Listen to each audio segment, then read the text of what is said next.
So, I just spent the last few hours bushwhacking on a hill, trying to find a spring. And though I knew where I should be in relation to big landmarks in the area, as I thought I was approaching them, I found that I wasn't, and that everything was completely foreign around me.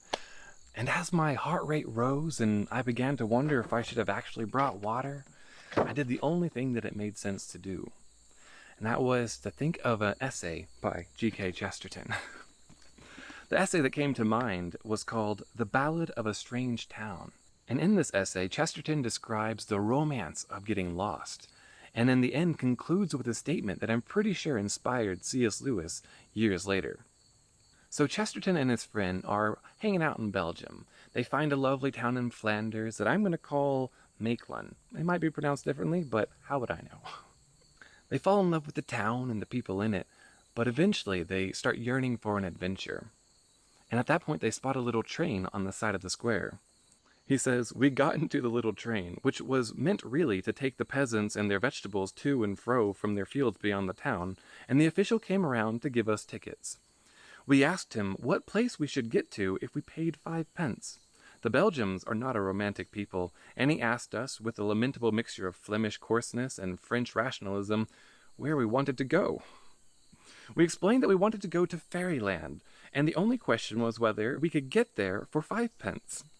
At last, after a great deal of international misunderstanding, for he spoke French in the Flemish and we in the English manner, he told us that 5 pence would take us to a place which I have never seen written down, but which, when spoken, sounded like the word Waterloo, pronounced by an intoxicated patriot.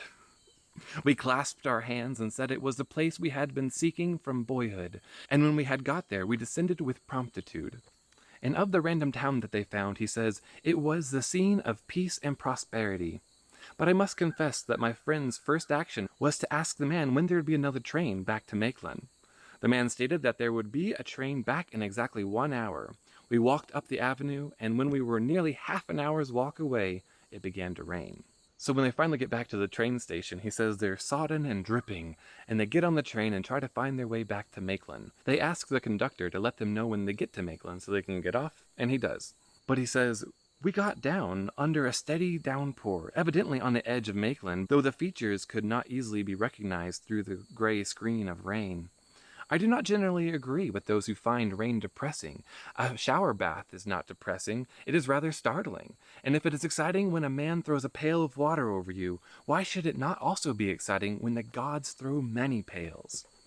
But this soaking afternoon, whether it was the dull skyline of the Netherlands or the fact that we were returning home without any adventure, I really did think things a trifle dreary. So they go and get coffee at a cafe. He says after a little, my friend, who was more restless than I, got up and went out to see if the rain had stopped and if we could at once stroll back to our hotel by the station. I sat finishing my coffee in a colorless mood and listening to the unremitting rain. Suddenly the door burst open and my friend appeared, transfigured and frantic. "Get up," he cried, waving his hands wildly. "Get up! We're in the wrong town! We're not in Mechlin at all! Mechlin is 10 miles, 20 miles off, God knows what! We're somewhere near Antwerp!" "What?" I cried, leaping from my seat and sending the furniture flying. "Then all is well after all!" Poetry only hid her face for an instant behind a cloud. Positively for a moment I was feeling depressed because we were in the right town. But if we are in the wrong town, why, we have our adventure after all. If we are in the wrong town, we are in the right place. I rushed out into the rain, and my friend followed me, somewhat more grimly. We discovered we were in a town called Lierre, which seemed to consist chiefly of bankrupt pastry cooks who sold lemonade. "This is the peak of our whole poetic progress," I cried enthusiastically. "We must do something sacramental and commemorative. We cannot sacrifice an ox, and it would be a bore to build a temple. Let us write a poem." So he begins to write a poem in the form of an old French ballad about how wonderful it is to have found this town that they did not intend to find. I won't read it all, but he ends up saying, "Now if I die a rural dean, or rob a bank, I do not care, or turn a Tory, I have seen the lovely city of Lierre." "The next line," I resumed, warming to it, but my friend interrupted me. "The next line," he said somewhat harshly, "will be a railway line." We can get back to Mechlin from here, though we have to change twice. I dare say I should think this jolly romantic, but for the weather. Adventure is the champagne of life, but I prefer my champagne and my adventures dry. We did not speak again until we had left Lier in its sacred cloud of rain, and were coming to Maitland under a clearer sky that even made one think of stars. Then I leaned forward and said to my friend in a low voice, "I have found out everything. We have come to the wrong star." He stared his query, and I went on eagerly.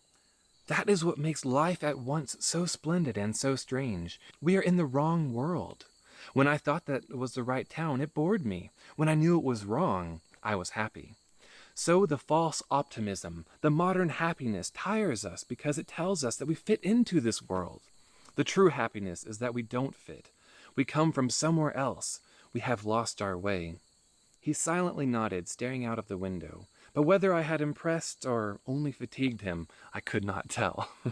And maybe you would have been fatigued by this as well. But that last statement there, that the true happiness is that we don't fit, we come from somewhere else, we have lost our way. That's the exact sentiment that C.S. Lewis would have in Mere Christianity when he said something to the effect of, "If I find in myself a desire which no earthly experience can satisfy, then the most reasonable explanation is that I was made for another world." Whether or not he got it from this essay, I don't know, but it seems pretty probable. Alright, but I'm going to end it there because it's getting pretty dark and I still have to go back out and disconnect the spring. So, hope you all enjoyed that little tidbit. I'll see you next time.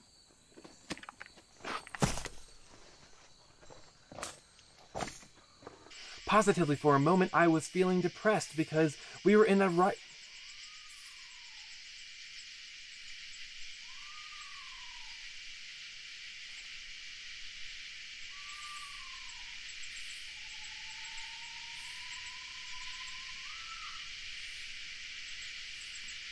I think that's a screech owl. I wonder if all my videos are going to be of me like sweaty in the woods these days.